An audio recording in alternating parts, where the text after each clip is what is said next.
Hi boys and girls, so today we are going to be reading a book called America is Under Attack by Don Brown. So let's start by taking a look at the cover. What kind of day is it outside? We see blue sky. It's a nice day. It looks like a nice day. Yes, it does. What else do we see in this picture? I see some buildings. What's this down here? Some water. How can we tell? Good, we see a boat. What about this right here? What do we call this? What is the name of this? Good, this is called the Statue of Liberty. How about these two buildings? Have you seen these buildings before? Well, they look kind of similar. They look like twins. They're actually called the Twin Towers, and they're part of the World Trade Center. So based on this picture, where do we think this is taking place? Where do we find the Statue of Liberty? What city? Good, New York City. Good. Let's look a little and see what's going to happen to New York City in this. Let's look at this. What's happening here? We see the water again. We see our buildings. We see our Twin Towers. Something looks weird in this picture though. Look at this plane. Do planes normally fly this low? No, they don't. I wonder what's gonna happen. It's really low. It looks like it might hit that building. I don't know what's gonna happen. Let's see. Oh my. Who are these people? This guy has a tie on. He has a suit on. She's all dressed up nice. Do we think they're at work? Yeah, they look like they work. Does this look like a happy scene? Do they look happy, sad, frightened? Yeah, they look frightened, right? Look at this big fireball of explosion. That doesn't look like somewhere I'd want to be. Whew, I wonder what happened.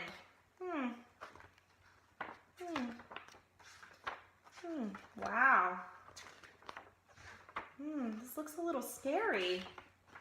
Look at this picture. All these people are going down the stairs. Who are these people going up the stairs? Yeah, they're firefighters. How could we tell? They got the hat on. They've got their jackets on. Good. Why do you think they're going upstairs while everybody's trying to get out? Yeah, maybe they're going to rescue. Maybe they're going to rescue some people. I don't know what happened. Kind of looks scary. So, does this look like a place we want to be right now? Even though it's a really pretty sunny day.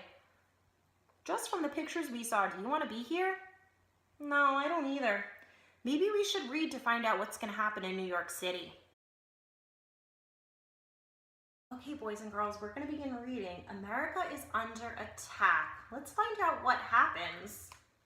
We've made some pretty good predictions so far. A bright morning sun lit a cloudless blue sky. America started its day. Highways filled with traffic, railroads rumbled with trains, airports roared with jetliners. Among the hundreds of planes rising into that flawless blue sky were 2 from Boston, 1 from Newark, New Jersey, and 1 from Washington, D.C. Among their ordinary passengers were 19 deadly men. They were followers of Osama bin Laden, leader of an organization known as Al-Qaeda. The group hated America's power and influence. Bin Laden promised violence against America. The 19 men had pledged their lives to fulfill that threat. At 8:00 a.m. on September 11th, 2001, they acted. I wonder what they did. How did they act? What did they do? Well, we see this plane. Maybe that has something to do with it. Do you think? Let's find out. With knives, pepper spray, threats of bombs, they stormed the 4 airline cockpits and wrestled control away from the pilots. The jets were no longer just ordinary airplanes, they were weapons. The planes banked away from their planned flight paths and headed for their targets. On one of the planes, a flight attendant managed to alert on-the-ground authorities to the hijacking. She reported, "Something is wrong, we are flying very, very low." Before them loomed the World Trade Center on the lower tip of New York's Manhattan Island. Each skyscraping tower was just over 1,350 feet tall and boasted 110 floors. More than 14,000 early bird workers had already arrived, a fraction of the 50,000 who worked there. At 8:46 a.m., the plane slammed into North Tower. Wow. So now we know why the plane was flying so low. It hit the tower. What do you think is going to happen next? How is that going to impact people there? Maybe some of the buildings around it? What do we think is going to happen? It's kind of scary. Flying at 450 miles per hour, the jet exploded through floors 93 to 99. The earth shook. Debris and flames hurtled from the opposite side of the building. Fire Chief Joseph Pfeiffer was out with a fire truck and his crew in Lower Manhattan when he heard the plane approach. He looked up and watched the jet smash into the tower. "Everyone, get in the rigs because we're going down there," he said. Wow. So I think this is Chief Joseph Pfeiffer. Do you think the chief is brave? He wants to go to where the explosion happened. Would you say he's brave? Yeah, I would say he's pretty brave. What do you think he's going to do once he gets there? He's probably going to try to help people, try to rescue people. Good job. Inside the tower, an inferno of jet fuel shot down 1,000 feet of elevator shaft to the lobby and lower levels. "I heard a roar," said Police Captain Anthony Whitetaker, who had been standing his regular early morning watch at the base of the tower. "I saw a gigantic fireball. I turned and I ran." The building suffered horrible damage. People on lower floors could escape down the stairs, but hundreds of others on higher floors were trapped by burning wreckage and ruined stairwells. Many used their cell phones to call for help. 3,000 calls were made to 911 emergency in the 10 minutes after the crash. Overloaded circuits made connections difficult. Trapped people were told to wait. So remember we saw these people? So their reaction, I would say, they're scared, they're terrified, correct? What would you do if you saw a giant fireball at work? What if you were sitting in your desk and you saw a giant fireball coming at you? Yeah, I would be scared too. I'd probably run. Who would you call first? Me too. I would definitely call 911 like they did. I would want to make sure the policemen and the firefighters knew where I was and what happened. Good. Chief Pfeiffer and his team marched into North Tower and sent out the alarm for more firefighters. They and other rescue workers quickly arrived, sirens blaring. Emergency vehicles flooded Lower Manhattan. Within 17 minutes of the crash, 1,000 fire, police, and rescue workers swarmed the World Trade Center. Many were off duty. They simply reported to the scene when they heard the news. Wow, so some people weren't even working and they came. Would you? If you were off from school, would you go to help maybe somebody who was in school?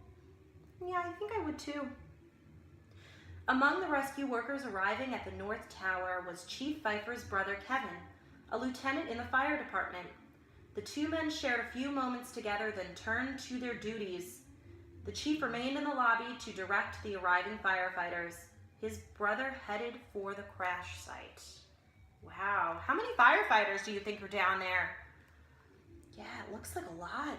Looks like a lot of firefighters that are there, right? What do you think is going to happen to some of them? Okay, some of them are going to help with the rescue. Do you think maybe some of them might get hurt? Or something bad might happen to some of them? Yeah, it could be. It's a really dangerous situation, isn't it? Let's keep reading. 2 companies of firefighters were ordered up to the flaming wreckage 90 stories above. They entered a stairwell and began a 1,000-foot vertical climb. Each firefighter carried more than 80 pounds of equipment. Without elevators, it would take more than an hour to reach the impact site. We started up from the ground floor. We would take it 10 floors at a time and catch our breath, said the fire captain. This way we would have some energy to do whatever we were going to do when we got to the upper floors. The fire department plan wasn't to fight the fire. Firefighting systems in the building were probably damaged and possibly inoperable. So we determined early on that this was going to be strictly a rescue mission. We were going to get people out, and then we were going to get out, said a fire chief. The fire department ordered everyone out of the building. So their mission was a rescue mission. Do you think this is going to be a difficult rescue mission? Yeah, what did they have to do? Could they take the elevator? No, they had to climb all those flights of stairs. And where did they have to go? How far up? Yeah, they had to go to the 90th floor. 90th floor. That's a long time to be climbing the stairs, isn't it? Yeah. Wow. I wonder if they're going to be successful. Do you think they'll be successful?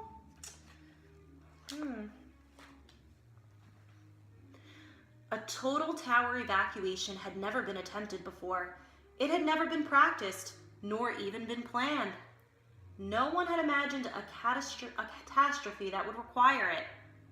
Meanwhile, Captain Whitaker, the police captain, who'd either dodged the fireball in the tower lobby, ordered a full evacuation of the World Trade Center, the collection of buildings that was home to the Twin Towers. We have drills all the time, don't we? We have fire drills that we practice for. We have lockdown drills. Yeah, so we're prepared at school. Poor communications and a damaged public address system made it nearly impossible to broadcast the evacuation order. People in the buildings continued to receive mixed messages from the emergency operators, sometimes to say, "Stay put," and other times to "leave immediately." Some people left, others departed and returned.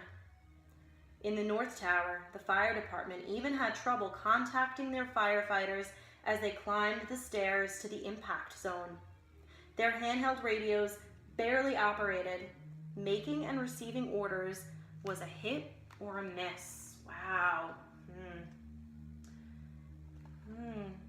Do you think these firefighters are going to continue helping, or are they going to give up? Wow, it seems like some people are being told to stay, others are being told to leave. They can't get in touch with each other. Wow. I don't know. It's really tough. Would you give up?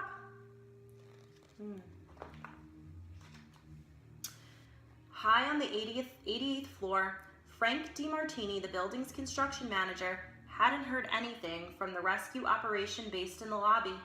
He didn't even know about the plane crash. He thought someone had planted a bomb or that a mechanical room had exploded. His office was wrecked. The ceiling had collapsed, flames licked the walls, and smoke filled the air. Dazed people stumbled about. He surveyed the ruins, gathered a team, and went to work. First, DiMartini discovered an open stairway and sent down more than 25 people who had been trapped. Among them was an 89-year-old co-worker, Mo Lipson. My heart was pumping harder than usual, Mo said. Then DiMartini, along with co-worker Pablo Ortiz and others, made their way up to the 89th floor. They found more people trapped by debris and freed them, sending the rescued people down the stairwell. DiMartini and Ortiz continued up toward an unknowable chaos, looking for more trapped survivors. Oof. I don't know. This looks really bad. What do you think? It's dark. People are trying to get out. Ooh, it looks like this gentleman is helping this person down here. Wow. Would you help your fellow students get out of this situation before you helped yourself? Yeah, me too. The floors at the crash site were a tangle of burning wreckage. Smoke billowed across lower Manhattan. On the floors above the burning rubble, hundreds of people were trapped. Using phones and email in voices sometimes calm and other times frantic, they sent the message, "We're stuck, send help!" Police helicopters flew close. People were hanging out of the building, gasping for air, said a helicopter crew member. There was no way of getting near anyone in a window. We were helpless, totally helpless.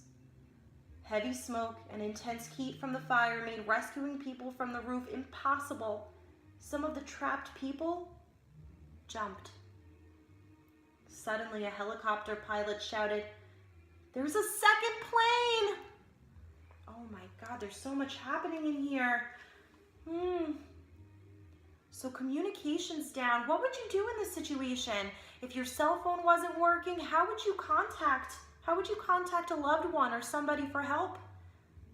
Yeah, it would be really hard, wouldn't it? My God, this is scary.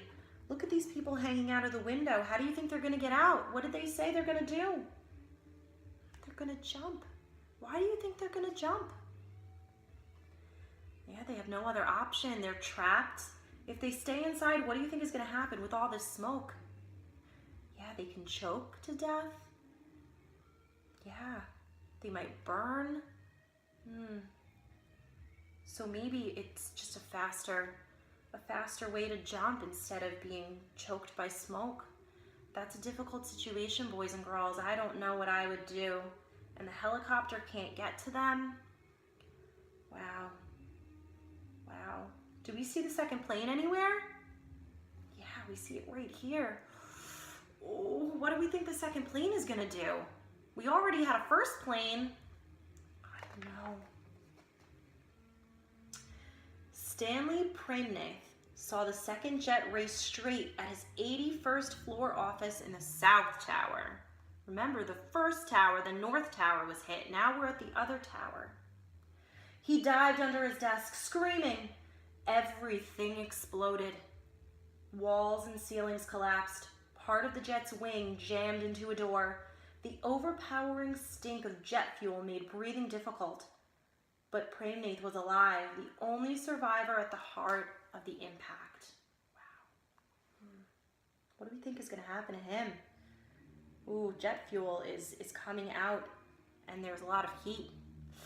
Ooh, what is that? What happens with that? The second hijacked liner had crashed through the 77th floor to the 85th floor of the South Tower. Massive flames spewed from the tower. Wreckage rained down on the street. It was 9:03 a.m., 17 minutes after the strike on the North Tower. People now understood the earlier crash was not a freak accident, but a deliberate attack. What does the word deliberate mean? What do we mean by deliberate attack? What do we mean? Good, it wasn't an accident. It was intentional. They meant to crash the plane into the towers. They meant to hurt people. Wow. Why do you think somebody would want to do this? I don't know. They said Al-Qaeda had a lot of hate for America, but do you understand hate like that? That is extremely hateful. Wow. I don't know why somebody would want to do that. Despite the horrific crash, one stairwell in the South Tower remained intact. Unlike the North Tower, people above the crash had the means to escape to the street. In the chaos, however, many people would not find it. Firefighters scrambling into the South Tower discovered a working elevator that carried them to the 40th floor. From there, they climbed a stairwell. Passing them on the way down were escaping civilians. The lack of panic by the civilians impressed the firefighters. People patted the firefighters' backs and wished them well. In return, the firefighters encouraged them for their long flight down. So remember, we saw this picture before, so why are they going up the stairwell? Good, they're going to rescue people. And all these people are coming down. Yeah, they're coming down. So they're trying to escape. I wonder what's going to happen. What do you think is going to happen? Below, one elevator screeched to a halt at the building's main lobby. It had plunged 900 feet before automatic safety brakes stopped it. The riders pried open the doors and escaped. In the North Tower, another elevator sat stalled and locked, closed at the lobby. It had come to a halt when the plane struck. Chris Young, its lone occupant, knew nothing of the catastrophe around him. Firefighters going up couldn't hear his shouts and marched past him, unaware of his predicament. High above was another trapped elevator. From its intercom, the riders learned there had been an explosion. The riders forced open the doors and discovered they had stopped in front of a wall. One of the passengers was a window washer. He began scratching the wall with the metal edge of his squeegee to make a hole. Wow. Do you think it's safe? The people in the elevator might be safer than the people outside of the elevator? While they're in a metal, elevator's just a big metal box. Do you think that's going to be safer than outside? I don't know. How do you think they're going to escape? I don't know what's going to happen. Dense smoke billowed off both towers. Falling wreckage hurtled to the ground. Despite the risk, hundreds of firefighters, police, emergency medical technicians, private security guards, and even workers from the neighboring hotel stationed themselves around the World Trade Center, tending to the injured and helping office workers flee. To avoid the debris raining down on the plaza outside the tower, they directed evacuees through neighboring buildings or through underground corridors. Thousands streamed away. Wow, my goodness. Everybody looks really panicked, don't they? Yeah. I wonder where they're all going to go now. They're all outside. Where are they going to go? Uh-oh. Oof. Another plane. That is really low. Oh, what's going to happen? Oof. At 9:37 a.m., 200 miles away from the disaster zone in New York, the military's headquarters in Washington, D.C., known as the Pentagon, became the third target of the hijackers' attack. The jet swooped low and plowed into the building at ground level. The flaming impact nearly reached the center courtyard. It was a loud roar. The building shook. Jet fuel poured into the corridors and ignited, taking all the oxygen out of the room, said an Army officer.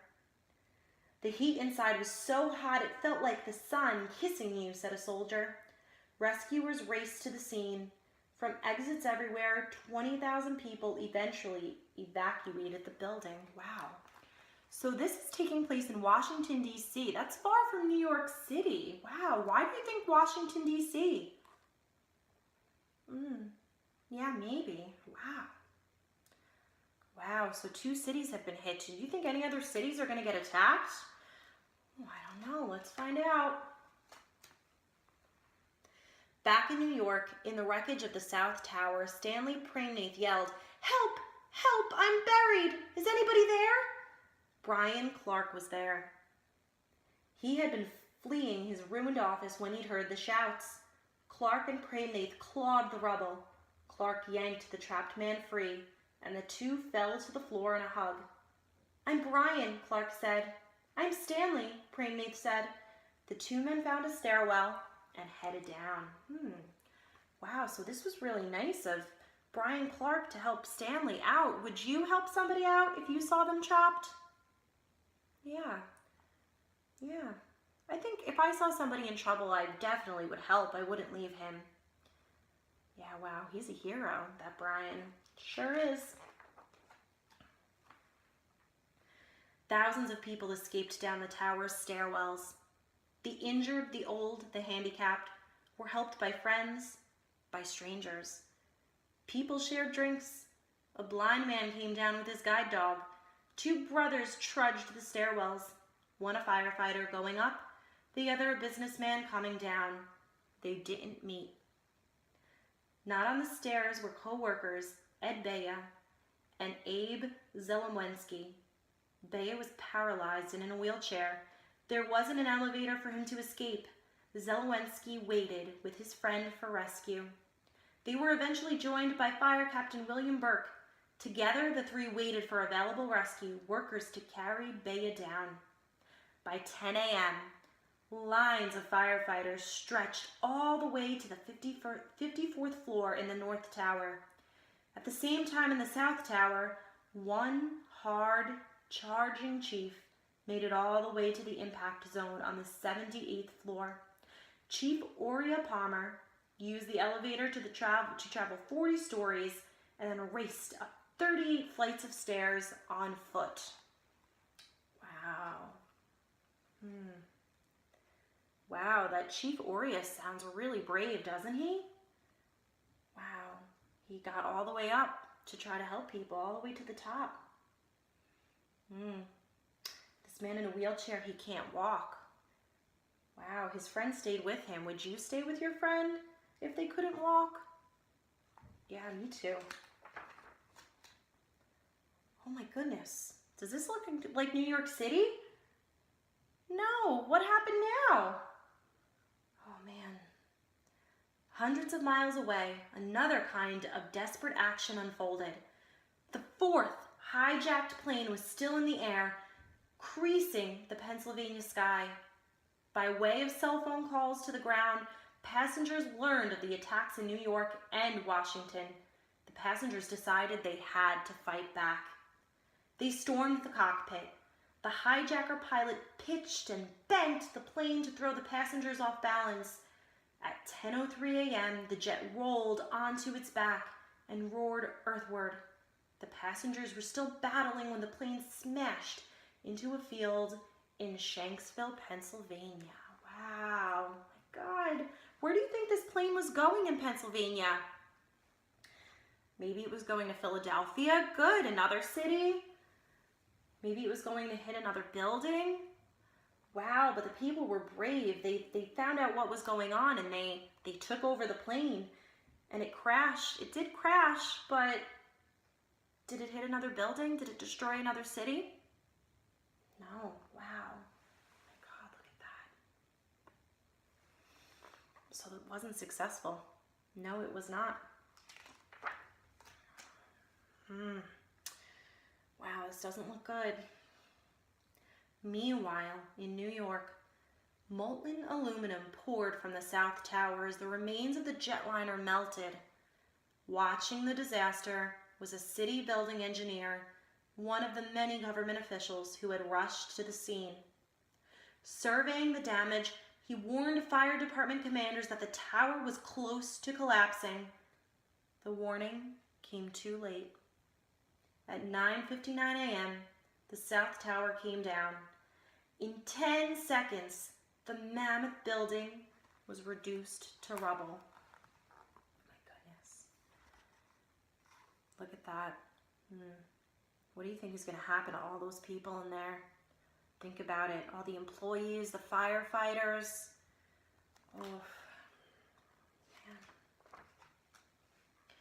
It looked exactly like an avalanche coming down the street at you, a policeman said. It cleaved a neighboring hotel in two. Cars flew through the air. Giant steel grinders tumbled like toothpicks. We saw air conditioning ducts. We saw parts of buildings and newspapers and debris, all in a dust ball coming at us, said a police captain. Oh my God. The people trying to escape. Whew. The collapse generated a furious wind. One police officer was thrown from one side of the street to the other. I was literally blown out of my shoes, she said. A monstrous, dirty cloud covered everything. Picture taking. Flour and sticking it up your nose and in your mouth. That's what breathing was like, said another officer. At the same time, I'm feeling debris hitting my legs, hitting my ankles, hearing it pile up above me. Oh my goodness. Wow. Wow, so the first tower came down. What do we think is going to happen to the second tower? I don't know. Fire Chief Pfeiffer and the other firefighters in the North Tower lobby heard a rumble. I thought something was crashing through the lobby. We huddled down at the base of the escalator. The whole area became totally black, Pfeiffer said. We stayed there until the rumbling stopped. I never even suspected that the second tower collapsed. Look, they're all huddling down here. Look how dark it is. It's really dark in that tower. From what? What do we think that is? Could it smoke? Yeah, debris. This looks really scary. In the North Tower lobby, the doors of a stalled elevator opened. The collapse of the South Tower had cut the power to the elevator's door locks. From the car emerged Chris Young, the trapped passenger who'd been overlooked by rescue workers. Earlier, he had boarded the elevator from a polished, modern lobby. Now he shuffled through clouds of dust, over rubble and debris. Alone. Pfeiffer and the other firefighters had fled the lobby when the wreckage of the South Tower billowed through. My goodness, look at that. That looks a little scary, guys. Wow. Still, what do we think is going to happen to that second tower? Ooh, here's the second tower. Does it look like it's leaning a little bit to you? Oh, man. Up to that moment, a few people believed the buildings could be brought down. They had been designed to survive a jetliner collision. The towers had survived a massive terrorist bombing in 1993. Wow, so the building was bombed before and it survived. I wonder if it's going to survive again, do you think? By the city's fire regulations, the floors were supposed to withstand 2 hours of fire. Now the chief's orders came quick. Tower 1 to all units, evacuate the building, evacuate the building. A police helicopter hovered near the top of the wounded North Tower. It looks like it's glowing red, said the pilot. Moments later, he added, it appears to be buckling. Ooh. Do we think it's going to fall now? It just might. Not all the firefighters in the tower heard the evacuation order. Some didn't believe it. Others wanted to evacuate as a unit and waited for fire company fellows to gather. Many of the emergency workers climbing the stairs were unaware that the South Tower had collapsed and failed to grasp the urgency of the evacuation order. Some wanted to catch their breath before continuing. We'll come down in a few minutes, said one. Wow, so they have no idea it fell. Ooh, and they didn't hear that they had to evacuate. What do you think is going to happen to them? Oh, no. When Fire Captain J. Jonas learned the South Tower had crashed, he said, it's time to get out of here. He led a small group of rescuers down a North Tower stairwell. Around the 12th floor, they met a groaning and crying Josephine Harris. Bad feet and a 60-story descent had brought the office worker to a stop. Bring her with us, Jonas said. They urged her along, but the pace was very, very slow. At the 4th floor, Josephine quit. We're just going to have to drag her, Jonas thought. Then he felt the shaking, and the floor rolled like a wave. That's not good. Let's see if our prediction was correct. The tower pancaked down. With tremendous booms, one floor hit another, 10 stories a second. The banging, screeching, roaring, collapsing floors drove a furious wind ahead of it. One of Jonas's groups was tossed to floor below. Another one was thrown 3 floors down. The others hugged the floor. Quarter mile, 1,350 feet of glass, metal, plastic, marble, rubber, telephones, coppers, office desks, filing cabinets, ceramic tiles, drywall, copper pipes, steel sheets, steel beams, and steel rods fell around them. It crashed a neighboring Trade Center office building and demolished the nearby hotel, already cleaved in two by the collapsing South Tower. It was 10:28 a.m. Why do you think this man has his eyes closed? She has her eyes closed too. She's covering her mouth. What do they look like? Yeah, they look shocked. He's probably covering his eyes. Why? Right, he doesn't want to look. It's scary. Maybe he has friends in the building. Oh, I'd probably cover my eyes too.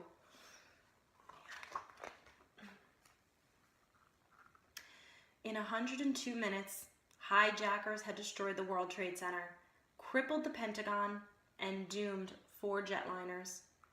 2,973 people were dead, more than the number of Americans killed at Pearl Harbor or on D-Day. It was the largest loss of life on American soil as a result of a hostile attack. Among the lost were faithful friends Ed Bea and Abe Zelemensky, along with the firemen who didn't desert them, William Burke. Chief Palmer, the first uniformed rescuer to reach the North Tower's 78th floor impact site, perished. Frank DeMartini and Pablo Ortiz died too, but not before rescuing scores of others, mostly strangers. Wow, so the man in the wheelchair and his friend passed away. So did one of the chiefs and a bunch of others that helped to rescue people. Wow, do you think they were brave though for staying and rescuing so many people? Yeah, I think so too. Stanley Pramenath and Brian Clark survived. Wow. Trapped elevator passenger Chris Young escaped too. A surprised fireman discovered him in the North Tower and whisked him to safety. Wow, I guess the elevator must have been safe. 89-year-old Mo Lipson climbed down 88 floors, walked a mile, and then hailed a cab to take him home. The window washer and people in the elevator with him tunneled through drywall and ceramic tiles into a bathroom. They all escaped. The window washer even brought out his bucket and squeegee. Wow. Remember that scene in the beginning, boys and girls? The 2 big, beautiful twin towers were here. Look at the city skyline now. How different is it? Yeah, it's really different. It's kind of sad, isn't it? Yeah, all we see is all this smoke. Wow. So many people lost their lives. But think about it. A lot more people would have lost their lives if those others didn't rescue so many. So many brave people.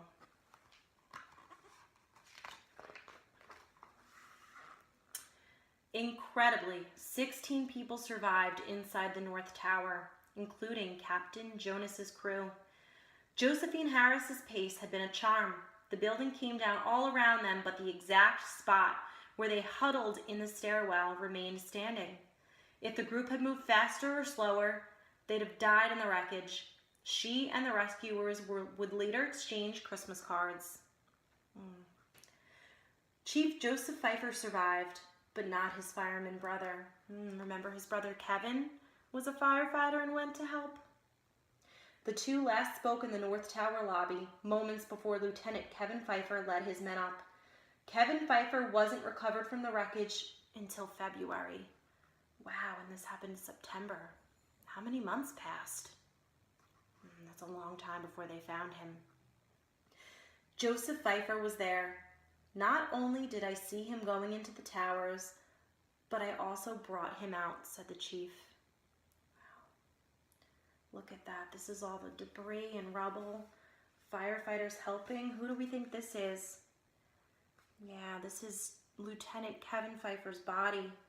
And that's probably Chief Joseph Pfeiffer bringing him out. Wow. Scary, boys and girls. The end. Oh, so how did this story make us feel? Yeah. It made me feel really sad too. Wow. How could people hate other people so much that they would do something so horrible? I don't know. It's sad. It's sad, and unfortunately there's still groups like this today that really want to hurt Americans. And they want to do more stuff like this, like fly planes into buildings, or use guns or explosives. It's scary. Did anybody, I know you're all really young and you weren't around for this, but do you ever hear your parents or family members or friends talk about any of this? Or do you know of any family or friends that were there, that helped, or that maybe didn't make it out? Yeah, we live in New Jersey, and New Jersey had a lot of people that worked in these towers, and we were really affected. And I remember watching it that day. It was really sad. It was really scary. Yeah. So, how has the world changed, especially our world? How has our world changed since September 11th, 2001? Let's think about that. Yeah, it's not that easy to travel anymore. Stricter laws, stricter rules. Wow. This is a big part of our history, boys and girls, and it didn't happen too long ago. Yeah. Well, I hope you enjoyed the book, and maybe we'll read more like this in the future. Bye.